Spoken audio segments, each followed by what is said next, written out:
أرسلنا من قبلك من رسول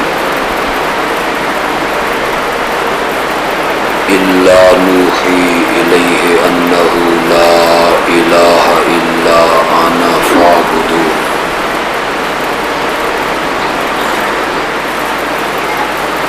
اللهم صل على سيدنا ومولانا محمد وعلى آل سيدنا ومولانا محمد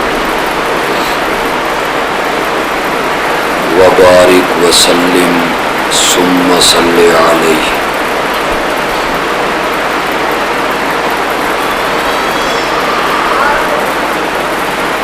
میرے لیے انتہائی قابل احترام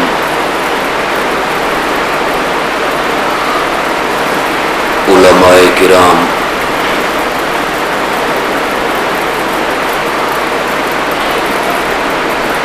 معزز بزرگوں،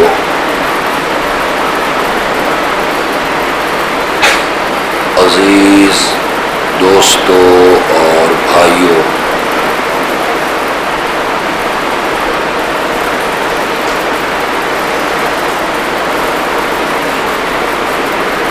آپ تمام حضرات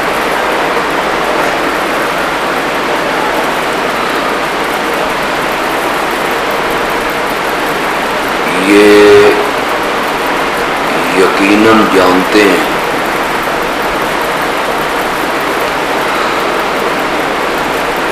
کہ آج کا یہ پروگرام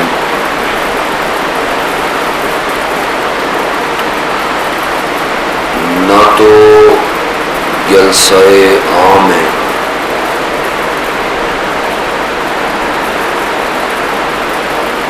نہ یہ عوامی کانفرنس ہے،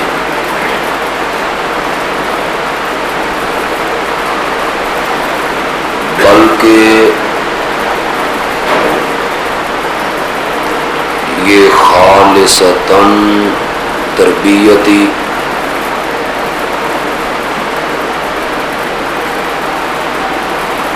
اور جماعتی اصلاحی پروگرام ہے۔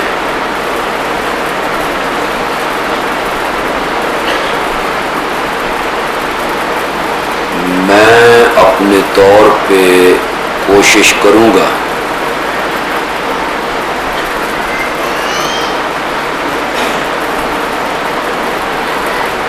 کہ تقریری انداز اور خطابت کے لہجے سے ہٹ کے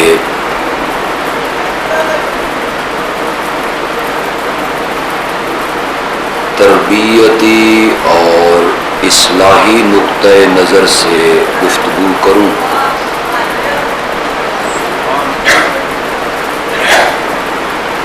آپ سے بھی یہ توقع رکھوں گا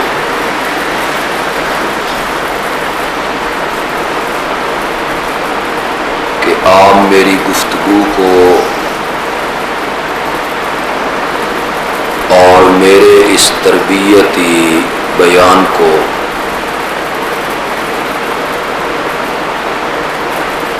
ایک اجلاس اور جماعتی کنونشن سمجھ کے سنیں گے۔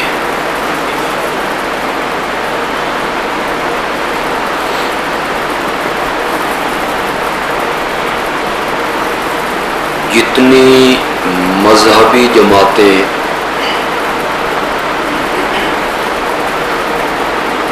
ہمارے ملک میں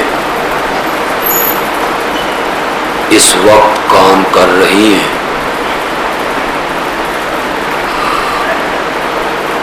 ان میں ایک جماعت ہے اشاعت التوحید و سنہ، اور اس کی ذیلی تنظیم ہے نوجوانان توحید و سنت۔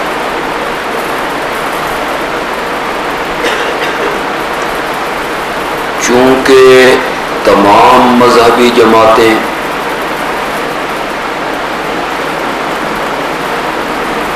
مذہب اور دین کے حوالے سے کام کرتے ہیں،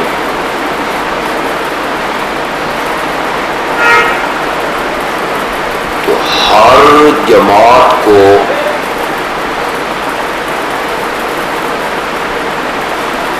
اس جماعت کا نسب العین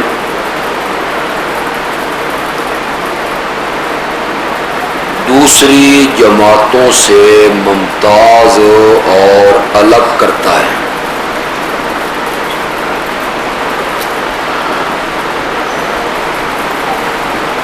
آپ نسب العین کو ایسے ہی سمجھیں جیسے بیج ہے، تخم ہے، مختلف بیج آپ زمین میں بو دیتے ہیں، ان میں ایک بیج ہے انار کا، ایک ہے مالٹے کا، ایک ہے آم کا۔ درخت تو سارے وجود میں آ گئے، لیکن ہر درخت کو دوسرے درخت سے جو چیز الگ کر رہی ہے وہ اس کا بیج ہے، تخم ہے۔ یا آپ ایسے سمجھیں کہ دو مسافر صبح کے ٹائم اپنے گھر سے باہر نکلے، دونوں کا ارادہ سفر کرنے کا ہے،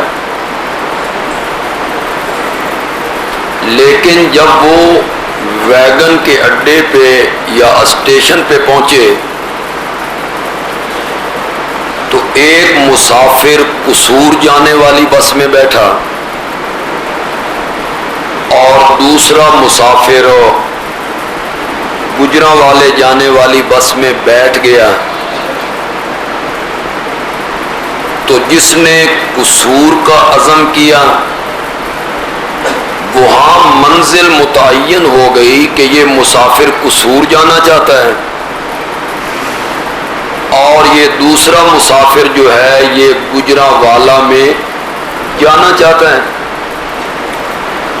جماعتیں تو دین کا کام مختلف کر رہی ہیں، لیکن اس جماعت کا جو نسب العین ہوتا ہے، یا آپ کہیں کہ اس جماعت کی منزل ہوتی ہے، یا آپ عربی میں کہیں کہ اس جماعت کا ہدف ہوتا ہے، یا آپ انگلش میں کہیں کہ اس کا کوئی ٹارگٹ ہوتا ہے، تو وہ جو منزل ہے اور ہدف ہے اور نشان ہے جسے ہم کہتے ہیں نسب العین، یہ نسب العین ہر جماعت کو دوسری جماعت سے کیا کرتا ہے؟ الگ کر دیتا ہے۔ میں تھوڑی سی بات نسب العین کے متعلق کہنا چاہتا ہوں۔ ہم یہ لفظ تو استعمال کرتے ہیں نسب العین کہ ہمارا یہ نسب العین ہے، لیکن کبھی آپ نے اس کے مفہوم پر غور کیا؟ عین عربی میں کہتے ہیں آنکھ کو، اور نسب کا معنی یہ ہے کہ جس پر انسان کی آنکھ ہمیشہ ٹکی رہے، اس کے سامنے رہے وہ نشان، وہ ہدف ہو، وہ ٹارگٹ ہو، وہ منزل جس پر انسان کی آنکھ ہر وقت ٹھہری رہے کہ میں نے اس منزل پہ پہنچنا ہے اور میں نے یہ ہدف حاصل کرنا ہے۔ یہ ہے نسب العین۔ اگر میں یہ ثابت کر چکا ہوں کہ ہر جماعت کا نسب العین اس جماعت کو دوسری جماعتوں سے الگ کر دیتا ہے، میں تھوڑا سا اور بات کو کھول دیتا ہوں۔ ہمارے ملک میں کچھ جماعتیں ہیں جنہوں نے اپنا نسب العین متعین کیا، عظمت اصحاب رسول کا دفاع کرنا۔ یہ بھی ایک کام ہے کہ جن کے ذریعے ہمیں توحید پہنچی ان کی عظمتوں کا دفاع کیا جائے، ان کی عظمتوں کو بیان کیا جائے۔ کچھ جماعتیں ایسی ہیں جنہوں نے ختم نبوت کے تحفظ کو اپنا نسب العین متعین کر لیا۔ یہ بھی ایک کام ہے کہ نبی پاک صلی اللہ علیہ وسلم کی ختم نبوت کا تحفظ کیا جائے اور اس کے جو دشمن ہیں ان کے خلاف عملی جد و جہد کی جائے۔ کچھ جماعتوں نے اپنا نسب العین متعین کیا، اصلاح اعمال کو، لوگوں کو ترغیب دی جائے، بھائی اعمال آپ کے اچھے ہونے چاہیے، نماز کی ادائیگی ہونی چاہیے، حقوق اللہ پورے ہونے چاہیے، حقوق العباد میں کوتاہی نہیں ہونی چاہیے۔ میں کسی پہ تنقید نہیں کرنا چاہتا اور نہ یہ ہمارا شیوا ہے، سب اپنے اپنی جگہ پہ لگے ہوئے، نیتوں کا جاننے والا بہتر جانتا ہے اور سب نے اللہ کے پاس جا کے اپنے اعمال کا حساب دینا ہے۔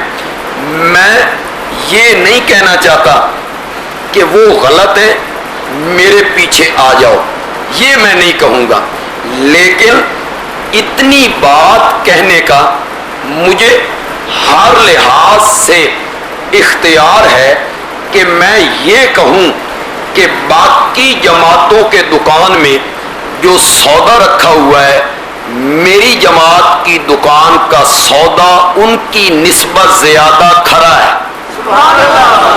یہ تو میں کہہ سکتا ہوں نا کہ دوسری جماعتوں کی دکان میں جو سودا ہے اس کی نسبت سے جو میری جماعت کی دکان ہے اس کا سودا کیا ہے؟ کھرا ہے، اس کا سودا اچھا ہے۔ میں پھر ایک دفعہ آپ کو تھوڑا سا تاریخ میں لے جانا چاہتا ہوں۔ سن 1953 میں ختم نبوت کی تحریک چلی، چنانچہ سارے علماء مجلس احرار میں کام کر رہے تھے، جس کی قیادت کر رہے تھے امیر شریعت سید عطا اللہ شاہ بخاری رحمت اللہ علیہ۔ آپ کے علم میں کہ ہمارے پیر و مرشد حضرت سید عنایت اللہ شاہ بخاری رحمت اللہ علیہ مجلس احرار پنجاب کے صدر تھے۔ انہوں نے ختم نبوت کے لیے کام کیا، مرزائیت کے خلاف محاذ اپنایا، شیخ القرآن بھی اس میں، شاہ جی بھی اس میں، حضرت قاضی صاحب بھی اس میں، انہوں نے جیلیں بھگتی، مقابلہ کیا، یہ سب مجلس احرار میں تھے۔ بدقسمتی سے حکومت نے مجلس احرار کو بین کر دیا، پابندی لگ گئی، اب تم اس کا پلیٹ فارم استعمال نہیں کر سکتے ہو۔ وہ علماء جو مجلس احرار میں کام کر رہے تھے وہ مجلس احرار کا نام استعمال نہیں کر سکتے، پیڈ استعمال نہیں کر سکتے، اشتہار استعمال نہیں کر سکتے، سٹیج استعمال نہیں کر سکتے۔ اب علماء نے دین کا کوئی نہ کوئی کام تو کرنا تھا۔ وہ جتنے علماء مجلس احرار میں تھے نا، ان میں سے کچھ علماء الگ ہوئے، انہوں نے ایک محاذ بنایا ختم نبوت کا تحفظ کرنا، وہ اس میں لگ گئے۔ کچھ علماء جو مجلس احرار میں کام کر رہے تھے وہ الگ ہوئے، انہوں نے پلیٹ فارم بنایا عظمت اصحاب رسول کا تحفظ کرنا۔ علماء مختلف جماعتوں میں بٹ گئے، نسب العین اپنا اپنا مقرر کر لیا۔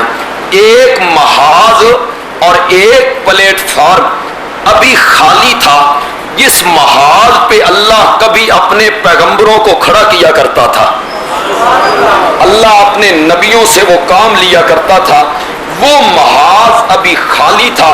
تو مجلس احرار میں جو علماء مولانا حسین علی رحمت اللہ علیہ کے شاگرد تھے، انہوں نے ایک جماعت اشاعت التوحید و سنہ کے نام سے تشکیل دی اور یہ پیغمبری مشن جو تھا اس کے وہ امین بن گئے، انہوں نے یہ مشن اپنا لیا۔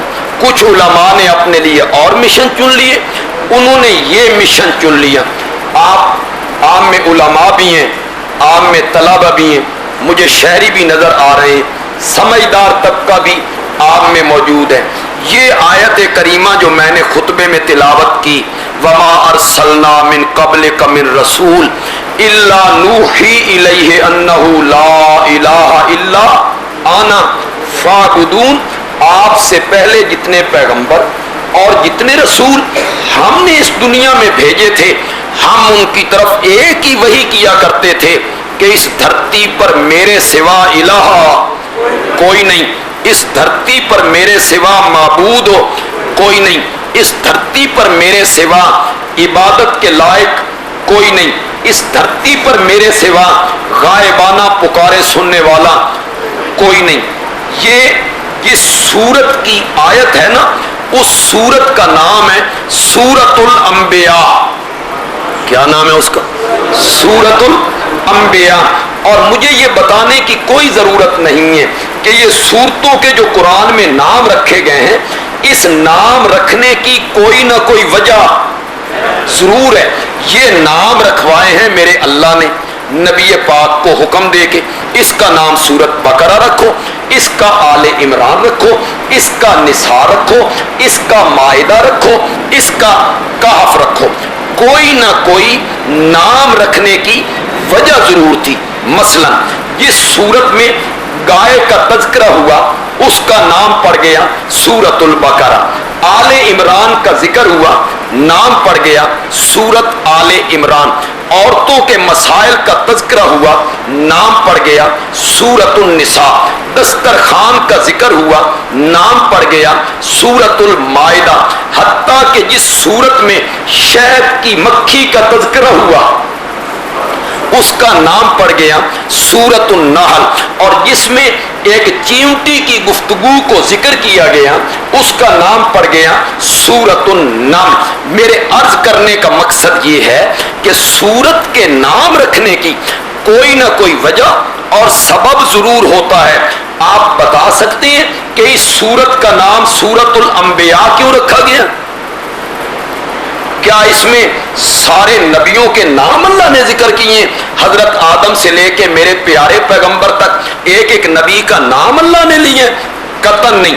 پھر اس کا نام نبیوں والی سورت، انبیاء نبیوں والی سورت کیوں رکھا گیا؟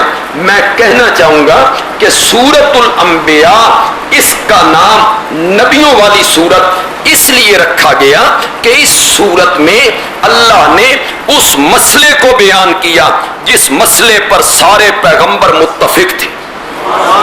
جس مسئلے پہ سارے پیغمبروں کا کیا تھا؟ اتفاق تھا۔ ابھی آپ کو اہمیت کا اندازہ نہیں ہوا ہوگا، ایک بات پھر بیان کروں گا تو آپ کو اس مسئلے کی اہمیت کا اندازہ ہوگا۔ ہمارے ملک میں ختم نبوت کے مسئلے نے بڑی اہمیت اختیار کی ہے۔ سن 1953 میں ایک تحریک چلی، یہ ہماری پیدائش سے پہلے کی باتیں ہیں۔ سن 1974 میں پھر تحریک چلی ختم نبوت کی، جس میں ہمیں بھی اللہ نے کام کرنے کی توفیق عطا کی تھی، جس میں مرزائیوں کو غیر مسلم اقلیت قرار دیا گیا تھا۔ 53 کی تحریک میں 10,000 مسلمان صرف لاہور میں شہید ہوئے تھے۔ ختم نبوت کا جو مسئلہ ہے یہ کیوں اہمیت اختیار کر گیا کہ جب بھی ختم نبوت کا کوئی مسئلہ ہوتا ہے، دکاندار باہر آ گئے، کالج کے لڑکے باہر آ گئے، سرکاری ملازم باہر آ گئے، علماء باہر آ گئے، گریبان لوگوں نے کھول لیے، پیسے لوگوں نے نچھاور کرنے شروع کر دیے۔ ختم نبوت کا مسئلہ اتنی اہمیت کیوں اختیار کر گیا؟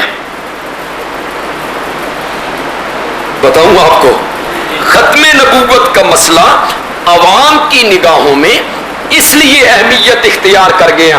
عوام دیکھتے تھے کہ دیوبندیوں کی مسجدیں الگ ہیں، بریلویوں کی مسجدیں الگ ہیں، اہل حدیثوں کی مسجدیں الگ ہیں۔ عوام دیکھتے تھے کہ مولویوں نے مسجدوں کے میناروں پر سپیکر فٹ کیے ہوئے ہیں اور عین دوسرے مسلک کی مسجد کے اوپر، اور یہ لاؤڈ سپیکر نہیں ہے، توپیں ہیں، کہ فٹ اس پہ کرنا ہے بھائی میری آواز وہاں جانی چاہیے. پھر جمعہ آیا, مولوی صاحب نے ان کے خلاف بولنا شروع کیا, انہوں نے ان کے خلاف بولنا شروع کیا, تقریریں ہونے لگی, علماء نے بازو چڑھا لیے, آؤ میدان آؤ تو مناظرے دا چیلنج اے ثابت کرو تو اتنے ہزار دیاں گے. آپس میں علماء لڑنے لگے, مناظرے ہونے لگے, سٹیج الگ سجنے لگے, جھگڑے ہونے لگے, تقریریں ہونے لگیں, فتوے لگنے لگے. عوام یہ سب کچھ دیکھتے ہیں, لیکن پھر عوام نے دیکھا کہ جو ہی ختم نبوت کا مسئلہ سامنے آیا تو یہ سارے مولوی ایک سٹیج پہ, بریلوی بھی اسی پہ آ گئے, دیوبندی بھی اسی پہ آ گئے, اہل حدیث بھی اسی پہ آ گئے. عوام نے کہا یار کل تک تو یہ لڑتے تھے, کل تک تو ان کے سٹیج الگ تھے, کل تک تو یہ ایک دوسرے پہ فتوے لگاتے تھے, یہ ایک دوسرے کو دیکھنا گوارا نہیں کرتے تھے. یار اے مسئلہ کوئی ایڈا اہم ہے, یہ مسئلہ کوئی اتنا اہم تو ہے نا کہ انہوں نے اختلاف بھلا دیے, ایک دوسرے کی باہوں میں باہیں ڈال رہے ہیں, اکٹھے کھا رہے ہیں, اکٹھے چل رہے ہیں, میٹنگیں کر رہے ہیں. ختم نبوت کا مسئلہ ہمارے ملک میں اس لیے اہمیت اختیار کر گیا کہ اس مسئلے پر سارے علماء متفق ہیں. تو بندیالوی کو یہ کہنے کی اجازت دیجئے نا کہ جس مسئلے پر علماء متفق ہوں وہ تو اہمیت والا ہوتا ہے, اور جس پر سارے انبیاء متفق ہوں, جس مسئلے پر سارے انبیاء متفق ہوں وہ مسئلہ کتنی اہمیت کا حامل ہوگا. تو میں اپنی جماعت کی ترجیح بیان کر رہا ہوں کہ میرے ساتھ کیوں چلو, میرے پیچھے کیوں آؤ, میری جماعت کا ساتھ کیوں دو, جبکہ دوسری جماعتیں بھی دین کا کام تو کر رہی ہیں. آپ کہیں گے ہم ادھر کیوں نہ جائیں, آپ کے ساتھ کیوں آئیں, تو میں کہوں گا میرے ساتھ اس لیے آؤ کہ میرا نسب العین سب سے اونچا ہے. میرے ساتھ اس لیے آؤ کہ میری منزل سب سے زیادہ خوبصورت ہے. میرے ساتھ اس لیے آؤ میرا محال سب سے زیادہ حسین ہے. میں اس محال پہ کھڑا ہوں جس محال پہ اللہ کبھی اپنے نبیوں کو کھڑا کیا کرتا تھا, اور ایک دن نہیں, 2 دن نہیں, 1 سال نہیں, 2 سال نہیں, 950 سال, 950 سال یہاں علماء بیٹھے ہیں, طلبہ بھی ہیں. بندیالوی ایک بات کہنا چاہتا ہے, اٹھائیے قرآن پاک, حضرت نوح کا تذکرہ 20 جگہوں پہ قرآن نے کیے ہیں. سورت آراف میں, سورت ہود میں, سورت انبیاء میں, سورت قصص میں, اور سورتوں میں بھی تذکرہ ہوا. ایک مستقل سورت اتاری گئی جس کا نام ہے سورت نوح, ان کے نام پر ایک مستقل سورت اتاری گئی. میں کہتا ہوں یہ قرآن میرے سامنے ہے اور میں لاہور میں کھڑا ہوں. پورے قرآن پاک میں حضرت نوح کی تبلیغ میں مجھے ایک جگہ دکھاؤ حضرت نوح نے اپنی قوم کو نماز پڑھنے کا کہا ہو کہ نماز پڑھا کرو, روزہ رکھا کرو. نہ ان کی نماز کا ذکر کرتا ہے قرآن, نہ ان کی زکوٰۃ کا ذکر کرتا ہے قرآن, نہ ان کے حج کا ذکر کرتا ہے قرآن, نہ معاملات کا ذکر کرتا. میں یہ نہیں کہنا چاہتا کہ وہ کہتے نہیں ہوں گے, ظاہر بات ہے جو لوگ ان کا کلمہ پڑھتے ہوں گے ان کو وہ اعمال کی تلقین کرتے ہوں گے. حقوق اللہ پورے کرو, حقوق العباد پورے کرو, پڑوسیوں کے حقوق, والدین. یہ میں نہیں کہہ رہا ہوں کہ وہ کہتے نہیں ہوں گے, کہتے ہوں گے, لیکن تبلیغ کے اس حصے کو قرآن بیان نہیں کرتا. نہ ان کی نماز کو, نہ ان کے روزے کو, نہ ان کی حج کو, نہ ان کی زکوٰۃ کو, نہ حقوق العباد کو, اور نہ معاملات کو, نہ پڑوسیوں کے حقوق کو, کسی چیز کو بھی ذکر نہیں کرتا. خدا گواہ ہے قرآن جب بھی حضرت نوح کی تبلیغ کا ذکر کرتا ہے قرآن کہتا ہے وَلَقَدْ أَرْسَلْنَا نُوحًا إِلَىٰ قَوْمِهِ قَالَ يَا قَوْمِ اعْبُدُوا اللَّهَ مَا لَكُم مِّنْ إِلَٰهٍ غَيْرُهُ, اللہ کی عبادت کرو, اس کے سوا تمہارا کوئی الہ نہیں ہے. کتنے دن, کتنے سال میری جماعت کو بنے, ابھی 50 سال ہوئے. سن 1957 میں اشاعت التوحید بنی, آج 7 ہے 2007, 50 سال ہو گئے. ہمارے مخالف ہمیں تانا دیتے ہیں انہوں نے توحید تو سوا آندھی کوئی شے نہیں, بس جب سنو توحید توحید توحید کرتے رہتے ہیں. میں کہتا ہوں میرے بھائی حضرت نوح نے جو یہ تبلیغ کی ہے 50 سال کی تھی, 100 سال کی تھی, 200 سال کی تھی, نہیں 950 سال.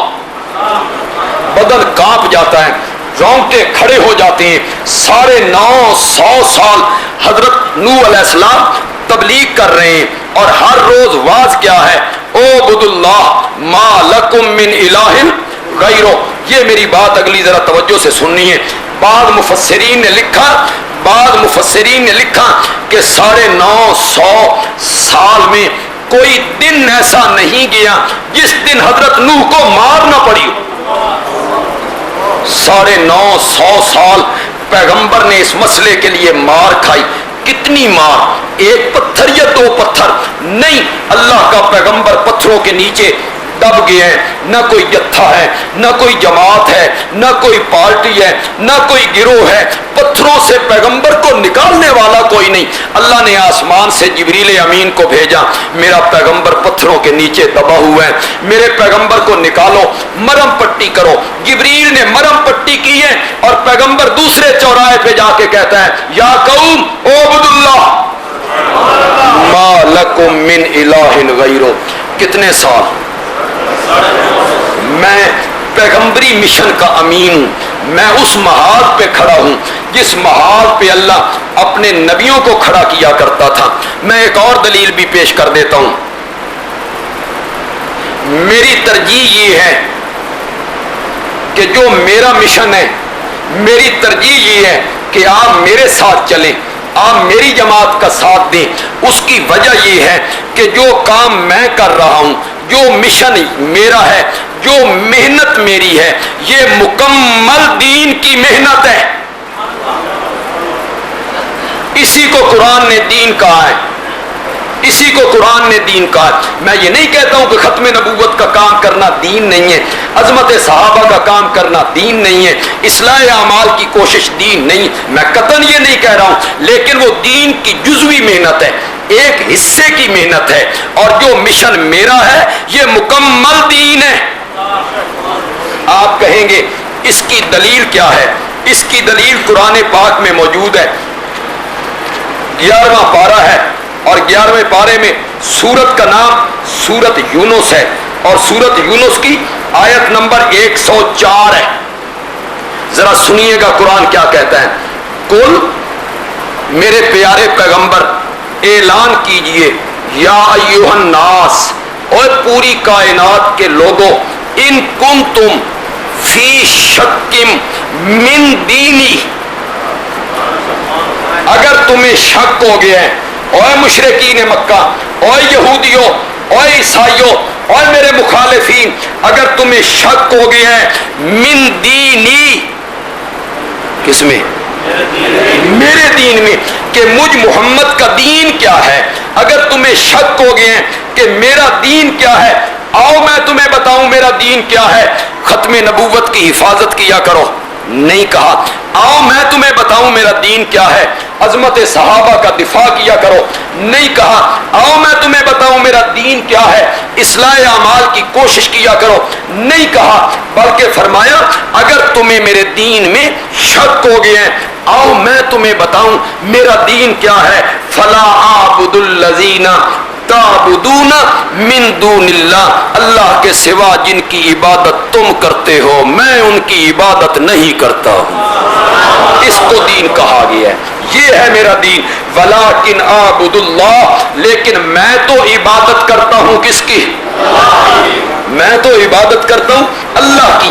یہ ہے میرا دین, اس کو مکمل دین کہا گیا ہے. اور اگر آپ اس پر بھی مطمئن نہیں ہوئے تو آئیے آپ کو ایک ایسی صورت کی طرف لے چلوں جو انشاءاللہ آپ سب کو زبانی یاد ہے. صورت کا نام ہے سورۃ الکافرون. کیا کہا گیا؟ قل یا ایھا الکافرون لا اعبد ما تعبدون, جن کی تم عبادت کرتے ہو میں ان کی عبادت نہیں کرتا. ولا انتم عابدون ما اعبد, اور تم عبادت کرنے والے نہیں ہو جس کی میں عبادت کرتا ہوں. ولا انا عابد ما عبدتم, اور جن کی تم عبادت کرتے ہو میں ان کی عبادت نہیں کرتا. یہ ساری چیزیں بیان کی نا کہ میں ایک رب کی عبادت کرتا ہوں, تم غیر اللہ کی عبادت کرتے ہو. میں رب کے سجدے کرتا ہوں, تم غیر اللہ کے سجدے کرتے ہو. میں اللہ کی وحدانیت کو ماننے والا ہوں, تم شرک کے رستوں پہ چلنے والے ہو. یہ کہتے کہتے کہتے آخر میں آ کے کہا لکم دینکم ولی دین, تمہارے لیے تمہارا دین شرک والا, میرے لیے میرا دین توحید والا. تو میں کہنا یہ چاہتا ہوں کہ میری ترجیح یہ ہے کہ آپ میرے ساتھ چلیں, اس لیے کہ ہم پیغمبری مشن کے امین ہیں. آپ ہمارے ساتھ چلیں, ہم اس محال پہ کھڑے ہیں جس محال پہ اللہ اپنے نبیوں کو کھڑا کیا کرتا تھا. میری ترجیح یہ ہے کہ آپ میرے ساتھ چلیں, اس لیے کہ یہ مکمل دین کی کیا ہے. میرا نسب العین سب سے اعلیٰ ہے, میرا نسب العین سب سے اعلیٰ ہے, میرا نسب العین سب سے اونچا ہے, میرا نسب العین سب سے برتر ہے. چلیے یار ایک اور دلیل ذہن میں آ رہی, اللہ تعالیٰ ہی ڈال دیتا ہے, وہ بڑی آسان سی دلیل ہے. سب گناہوں میں سے سب سے بڑا گناہ کیا ہے؟ کسی کو شک ہے آپ میں؟ کوئی ہے شک کرنے والا؟ زنا ایک گناہ ہے, جھوٹ بولنا گناہ ہے, سود کھانا گناہ ہے, کام تولنا گناہ ہے, قتل کرنا گناہ ہے, غیبت کرنا گناہ ہے, صحابہ کو برا بھلا کہنا گناہ ہے. یہ سارے گناہ ہیں, لیکن اکبر الکبائر, سارے گناہوں میں سے بڑا گناہ کیا ہے؟ یا بنیہ لا تشرک باللہ, اے میرے پیارے بیٹے اللہ کے ساتھ کسی کو شریک نہ بنا. کیوں؟ ان الشرک لظلم, معلوم ہوا زنا ظلم ہے, چوری کرنا ظلم ہے, قتل کرنا ظلم ہے, غیبت کرنا ظلم ہے, یہ سارے ظلم ہیں. اور شرک کیا ہے؟ کیا آواز؟ شرک ظلم ہے. مت کہ آپ کے ذہن میں ظلم کی وہ تعریف ہو جو ہمارے اردو میں رائج ہے. ظلم بمعنی زیادتی, فلانے بندے اس غریب تے بڑا ظلم کیتا, چنڈا ماریاں تے گلی دے وچ بڑی بےزتی کیتی. یہ اردو میں ہمارے ہاں اس کو ظلم کہتے ہیں. عربی میں ظلم کی یہ تعریف نہیں ہے. عربی میں ظلم کہتے ہیں وضع الشیء فی غیر محلہ. عربی میں ظلم کی تعریف یہ ہے چیز کو اپنی جگہ پہ نہ رکھنا, جو جگہ اس چیز کے لیے بنی ہے, مناسب ہے, لائق ہے, اس میں نہ رکھنا, بلکہ چیز کو ایسی جگہ پہ رکھنا جو جگہ اس چیز کے لائق ہو. یہ کیا ہوگا؟ آئی سمجھ کے کو نہیں آئی؟ کخ بھی نہیں. وضع الشیء فی غیر محلی, جو چیز جس جگہ کے مناسب تھی وہاں نہ رکھنا, چیز کو ایسی جگہ پہ رکھنا جو جگہ اس چیز کے لائق ہو. یہ کیا بنے گا؟ ظلم. مثال دوں گا تو بڑا آسانی سے سمجھ آ جائے گی, بڑی آسانی سے سمجھ آئے گی. ہمارے مخدوم ہیں مولانا خلیل الرحمان صاحب, اللہ انہیں صحت کے ساتھ لمبی زندگی دے, کام کر رہے ہیں دین کا, شیخ الحدیث ہیں, شیخ التفسیر ہیں, پھر مفتی ہیں, پھر عالم ہیں, بزرگ ہیں, قابل احترام ہیں محلے والوں کے لیے, بڑے عالم ہیں. ان کی مسجد کے قریب اگر کوئی MBBS ڈاکٹر پریکٹس کرتا ہے, مریضوں کو دیکھتا ہے, دوائیاں دیتا ہے, ایک دن جو شام کے ٹائم ان کے مقتدی وہاں ڈاکٹر کے پاس گئے, معلوم ہوا آج ڈاکٹر صاحب چھٹی پہ ہیں, وہ نہیں آئیں گے. چنانچہ وہ مقتدی سارے آئے اور مولانا کو کہنے لگے آپ عالم بھی ہیں, شیخ الحدیث بھی ہیں, شیخ التفسیر بھی ہیں, ذرا تشریف لائیے نا, MBBS ڈاکٹر کی کرسی پہ بیٹھ کے ذرا مریض چیک کیجئے. اگر یہ MBBS ڈاکٹر کی کرسی پہ اگر مولانا کو بٹھایا جائے گا تو یہ اس کرسی کے ساتھ کیا ہو جائے گا؟ کیوں؟ وہ کرسی ان کے مناسب نہیں تھی، ان کے مناسب تو تھا ممبر. ان کے مناسب کیا تھا؟ ممبر. اور وہ MBBS ڈاکٹر کی جو کرسی ہے وہ ان کے مناسب نہیں تھی. یہ تو آنے گل پسند نہیں تھی، ایک دڑے بہا کے دیکھ لو.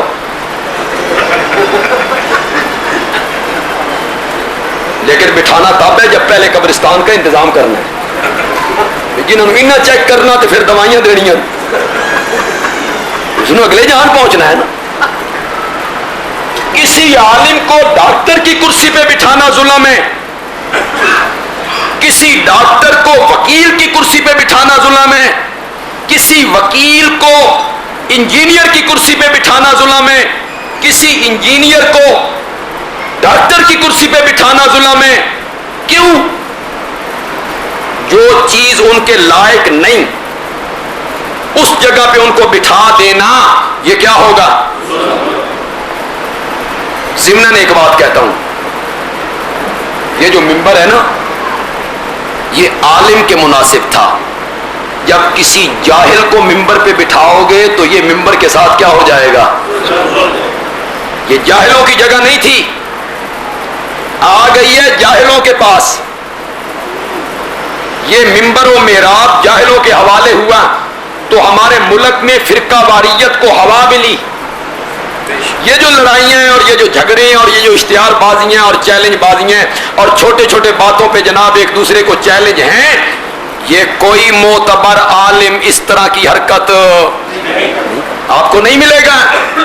عالم ہو اور اس طرح کی باتیں کرے، عالم ہو اور دوسرے کے بزرگوں کو گالیاں نکالے، عالم ہو اور دوسروں پہ کیچڑ اچھالے، عالم ہو اور دوسروں کے بزرگوں پہ تنقید کرے، عالم ہو اور دوسروں کے بزرگوں کے نام بگاڑے، یہ عالم کا کام نہیں ہے. یہ کام کس کا ہے؟ جاہل کا. علم، اور علم تو نور ہے، علم تو حوصلہ سکھاتا ہے، علم تو تحمل سکھاتا ہے، علم تو سنجیدگی سکھاتا ہے، علم تو شرافت سکھاتا ہے، علم تو دوسروں کی عزت کرنا سکھاتا ہے، علم تو دوسروں کے بزرگوں کا احترام کرنا سکھاتا ہے. امام اعظم امام ابو حنیفہ رحمۃ اللہ علیہ کے والد فوت ہوئے، ان کا ایک مخالف آ کے کہتا ہے، مخالف تھا، میں سنیا تھوڑے والد صاحب فوت ہو گئے نے. ہاں بھائی فوت ہو گئے. تو وہ بندہ چونکہ گستاخ تھا، بے ادب تھا، مخالف تھا، کہنے لگا آپ کی ماں زندہ ہے تو میں آپ کی ماں سے نکاح کرنا چاہتا ہوں. کتنی شدت کی بات کی اور کتنی توہین آمیز اور تضحیک آمیز گفتگو کر رہا ہے وہ آدمی کہ آپ کی والدہ کے ساتھ میں نکاح کرنا چاہتا ہوں. امام صاحب نہ بھڑکے، نہ جوش میں آئے، نہ منہ سے جھاگ بہنے لگی، نہ باہیں اوپر اٹھائیں، نہ اسے مارا. فرمایا بیٹھو، نکاح کے لیے عورت کی مرضی کا ہونا ضروری ہے. میں اپنی والدہ سے پوچھ لیتا ہوں، اگر اس کو کوئی اعتراض نہ ہو تو مجھے بھی کوئی اعتراض. علم تو یہ ہے، علم تو حوصلہ سکھاتا ہے. جو آدمی ممبر و محراب پہ بد زبانی کرے اور دوسروں کی پگڑیاں اچھالے وہ عالم نہیں ہے. وہ کون ہے؟ جاہل ہے. اور یہ ممبر و محراب جب سے جاہلوں کے حوالے ہوئے، ملک فرقہ واریت کا کیا ہو گئے ہیں؟ شکار ہو گئے ہیں. یہ شارٹ کٹ کر کے آگے آنا چاہتے ہیں. یہ ٹھگنے قد کے لوگ بونے جن کا کوئی قد نہیں ہے معاشرے میں، علمی حلقوں میں، یہ ٹھگنے قد کے لوگ چیلنج بازیاں کر کے شارٹ کٹ کر کے آگے آنا چاہتے ہیں. اس طرح عظمتیں نہیں ملا کرتی، عظمتیں اس کو ملا کرتی ہیں جو رب کی رضا کے لیے کام کیا کرتے. ہمارے یہاں کیا ہوتا ہے؟ مولوی صاحب آئے ہیں جی، خطیب رکھنا ہے، ٹیسٹ دو جی، جمعہ پڑھاؤ. مولوی صاحب نے جمعہ پڑھایا، سر ذرا چنگی لائی، توتی اچھی بولی، دوسروں پہ تنقید کی. ہاں بھائی بڑا مولوی ہے بھائی، رکھ لو. نہیں پوچھنا مولانا کس مدرسے میں پڑھا ہے، تیرے کو قرآن دی تفسیر دی سند ہے، حدیث کی سند ہے، فقہ تو نے پڑھی ہے، مسائل جانتا ہے نہ. یہاں یہ ضروری نہیں ہے. یہاں ضروری کیا ہے؟ دو باتیں. توتی اچھی بولے ایک، دوسروں پہ تنقید اچھی کرے. وہ جاہل ہوتے ہیں اور وہ ممبر و محراب کے وارث بن جاتے. ہمارے حضروں کے علاقے میں ہمارے ایک عالم ہیں، انہوں نے مجھے سنایا، ایک چک والوں نے مجھے کہا کہ استاد جی مولوی چاہیے تے سستا جہا چاہیے. میں نے پھر رہا تھا کوئی صوفی قسم کا، میں نے کہا لے جاؤ. وہ لے گئے تو صبح کی نماز پڑھا رہا ہے، تو جب سلام پھیرنے لگا تو کہتا ہے السلام علیکم ورحمۃ اللہ، الصلاۃ خیر من النوم. لوگوں نے کہا آپ نے تو کمال ہی کر دیا، ایک طرف السلام علیکم ورحمۃ اللہ، اس طرح الصلاۃ خیر من النوم. ہو سکا یار میں پہلی طرف سلام پھیریا نا، میں سمجھیا میں نماز پڑھا رہے ہوں، دوسرے پاسے پھیرن لگا تو میں سمجھیا اذان دے رہے. یہ اب لوگ ممبر و محراب کے وارث بنے. مولانا اشرف علی تھانوی رحمۃ اللہ علیہ نے اپنی کتاب میں لکھا ہے کہ ایک جگہ پہ ایک مولوی صاحب تھے، انہوں نے نماز پڑھائی تو سجدہ صاف کر دیا. مقتدیوں نے دیکھا بھئی کسی فرض میں تاخیر نہیں ہوئی، واجب کوئی چھوٹا نہیں، یہ سجدہ صاف کیسے ہو گیا بھائی؟ تو مقتدیوں نے بعد میں پوچھ لیا حضرت نہ کوئی فرض میں تاخیر ہوئی نہ کوئی واجب چھوٹا آپ سے، یہ آپ نے سجدہ صاف کیوں کر لیا؟ انہوں نے فرمایا میرا وضو ٹوٹ گیا سی. وہ مولوی صاحب سمجھ رہے تھے بھئی سجدے صاحب نال وضو دا ٹوٹنا بھی قابو آ جاندہ. تو جب علماء اس قسم کے ہوں گے جن کو فقہ کے مسائل نہیں آتے ہوں گے اور ان کے پاس کوئی علم کی سند اور ڈپلوما نہیں ہوگا تو پھر اس کے نتائج یہی نکلیں گے. عرض یہ کرنا چاہتا ہوں کہ باقی سارے گناہ ظلم ہیں اور شرک کیا ہے؟ اور ظلم کسے کہتے ہیں؟ چیز کو اپنی جگہ پہ نہ رکھنا، ایسی جگہ پہ رکھنا جو جگہ اس چیز کے لائق نہیں. مجھے ڈاکٹر کی کرسی پہ بٹھاؤ تو ظلم ہے، ڈاکٹر کو وکیل کی کرسی پہ بٹھاؤ تو ظلم ہے، وکیل کو ممبر پہ بٹھاؤ ظلم ہے، انجینئر کو وکیل کی کرسی پہ بٹھاؤ تو یہ ظلم ہے. اگر ظلم کی یہ تعریف ہے تو پھر شرک ظلم عظیم ہے کہ رب کی صفتوں والی چادر الہ ہونا، مشکل کشا ہونا، حاجت روا ہونا، عالم الغیب ہونا، حاضر و ناظر ہونا، نافع و ضار ہونا، موتی و مانع ہونا، السمیع لکل دعا ہونا، العلیم لکل حال ہونا، مسجود ہونا، سجدے کے لائق ہونا، پکارے سننے والا ہونا. یہ جو رب کی صفتوں والی چادر ہے نا، یہ سجتی ہے رب کے کاندھے پر. جب اس چادر کو اٹھا کے نبیوں ولیوں کے کاندھے پہ رکھو گے کیا ہو جائے گا؟ ظلم ہو جائے گا. ظلم کہتے ہی اس کو ہے، چیز کو اپنی جگہ پہ نہ رکھنا، ایسی جگہ پہ رکھنا جو جگہ اس چیز کے مناسب ہو نہیں تھی. سارے گناہ ظلم ہے لیکن شرک کیا ہے؟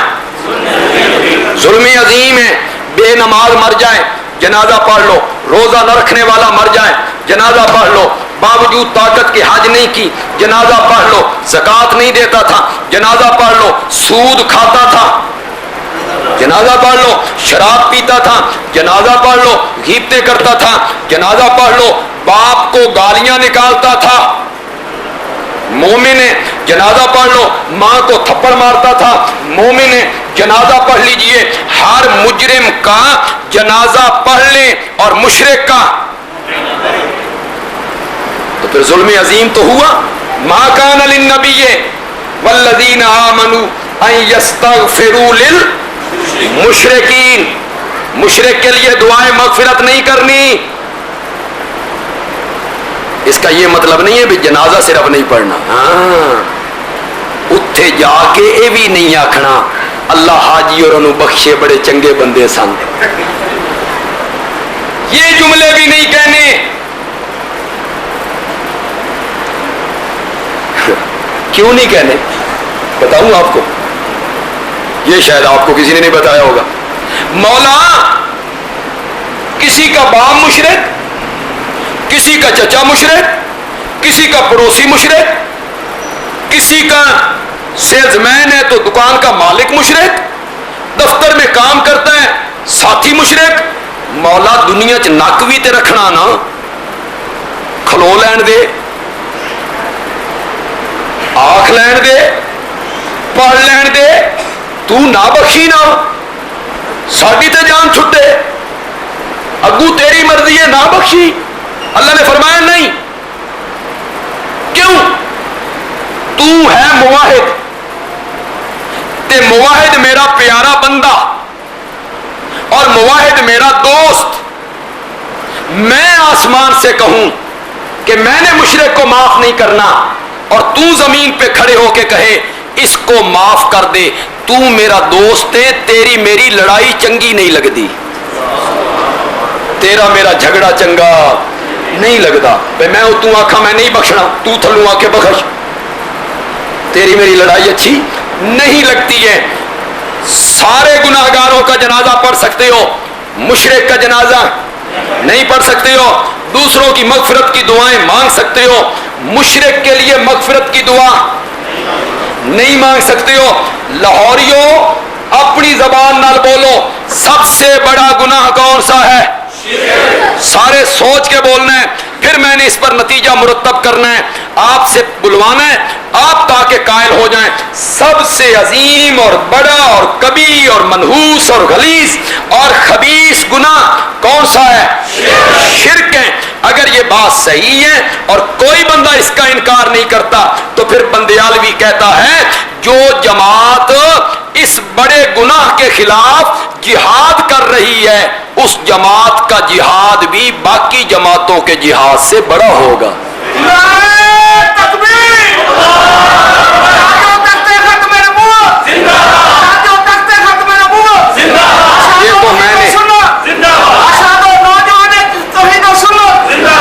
یہ تو میں نے دلائل سے ثابت کر دیا اور بڑے عام فہم دلائل سے ثابت کر دیا کہ میرا مشن سب سے اعلیٰ، میرا نسب العین سب سے اعلیٰ، میری منزل سب سے زیادہ خوبصورت ہے، میرا ہدف سب سے زیادہ اچھا ہے، لہذا باقی جماعتوں کی بجائے آپ میرے بازو بنے اور آپ میرے ساتھ چلیں۔ تھوڑی سی گفتگو اس پہ کرنا چاہتا ہوں کہ جس طرح میری جماعت کا مشن اور نسب العین سب سے اعلیٰ ہے، اسی طرح میری جماعت کے اکابر بھی باقیوں سے اعلیٰ تھے۔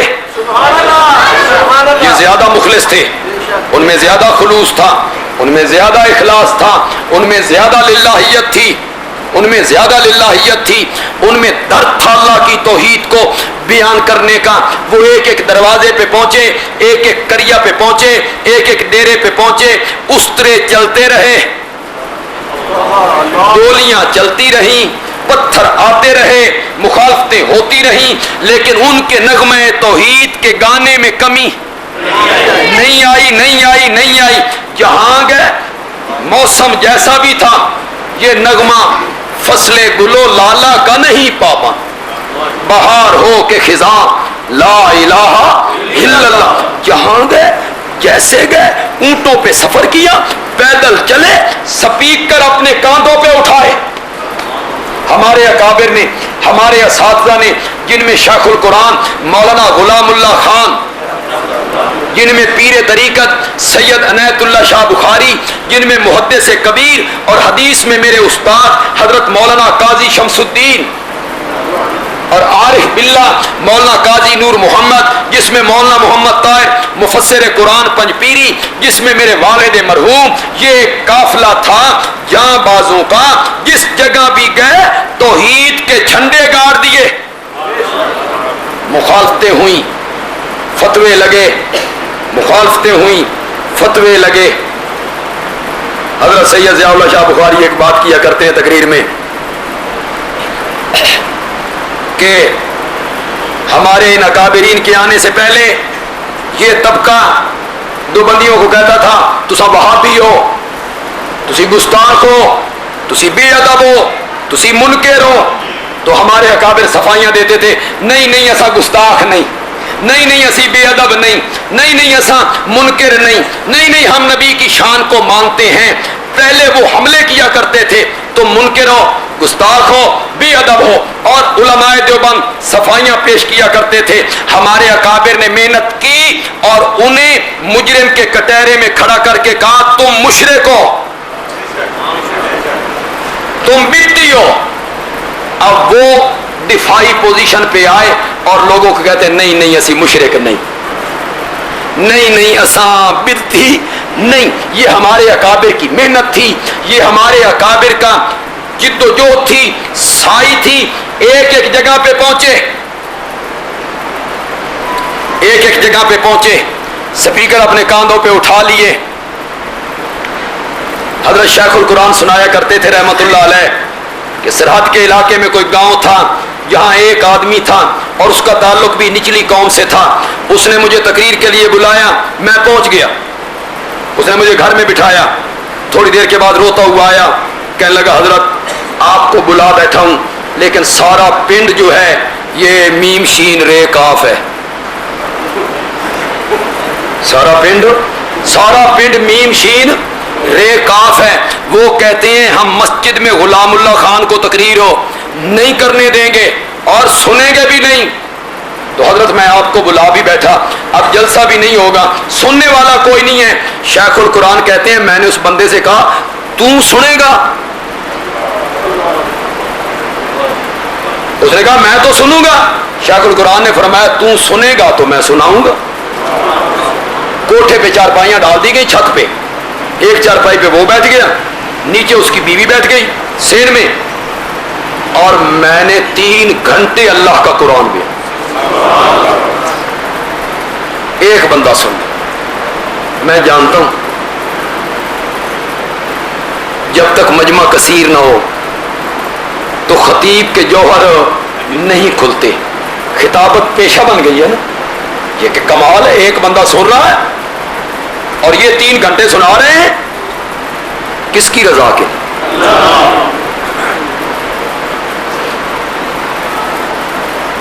میں تقریر کر کے واپس آ گیا، شیخ کہتے ہیں مخالفت نے زور پکڑ لیا۔ پہلے وہ کیا مخالف تھے اور مخالف ہو، اس کے رستے بند کر دیے، غریب آدمی تھا، رستے بند کر دیے، تھوڑی سی زمین تھی اس کی، رستے بند ہو گئے۔ اس کی ماں کا انتقال ہوا تو کوئی بندہ جنازہ پڑھنے کے لیے نہیں، اس نے، بھائی نے، بیوی نے، بچوں نے جنازہ پڑھا، دفن کر دیا، کسی شہر والوں نے نہیں پوچھا۔ آزمائش کا دور آیا، وہ بندہ کھڑا ٹکا ہوا ہے، علاقے میں قحط پڑ گئی، بارشیں بند ہو گئی، زمینیں بنجر ہونے لگی، کوئی فصل نہیں پیدا ہوئی۔ کئی سالوں کے بعد بادل اٹھا، لوگ ناچتے کودتے خوشیاں مناتے باہر نکلے کہ بادل آیا ہے، برسے گا۔ شیخ کہتے ہیں صرف اس غریب موحد کی زمین پہ برس کے آگے نکل، پھر اللہ کی رحمتیں اترنے۔ ہمارے جو اکابر تھے وہ مخلص تھے اپنے مشن میں، ہمارے جو اکابر تھے ان کی جد و جہد جو تھی وہ اخلاص کے ساتھ تھی، اور انہوں نے ساری زندگی، کیا کہوں،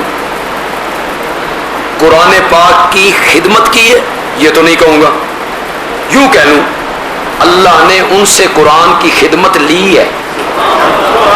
کسی کے بس میں کیا ہے کہ وہ خدمت کرے گا قرآن کی؟ یہ تو اللہ کا کرم ہے کہ اللہ نے اس جماعت کے اکابر سے قرآن پاک کی خدمت لی ہے۔ جو آپ احباب یہاں تشریف لائے ہیں، لاہور کے ہمارے نوجوان آئے ہیں، بزرگ آئے ہیں، علماء آئے ہیں، میں ان سے یہی درخواست کروں گا کہ ہمارے جو محنتی لوگ ہیں یہاں کے احباب ہیں، میں ایک ایک کا نام تو نہیں جانتا ہوں، اور ڈاکٹر نصر من اللہ صاحب ہیں، انشاءاللہ ان کی محنت جاری رہی اور انہوں نے کوششیں کی تو نصر من اللہ کے ساتھ فتح قریب بھی ہو جائے، لگتا ایسے ہے، انشاءاللہ نصر من اللہ کے ساتھ فتح قریب ہوگا انشاءاللہ۔ جتنے بھی دوست ہیں، ہمارے علماء ہیں، کارکن ہیں، ورکر ہیں، ہمارے جماعتی ساتھی ہیں. لاہور میں انہوں نے ایک رنگ جمایا ہے، مختلف مساجد میں انہوں نے کام کیا ہے. یہاں کے جو احباب ہیں اس مسجد کے، میری سب کے لیے دعا ہے اللہ تعالی ہمیں اپنی دین کی خدمت کرنے کے لیے چنے اللہ، اور اللہ ہماری قسمت میں کر دے کہ ہم اس کے دین کی خدمت کریں. وما علینا الا البلاغ.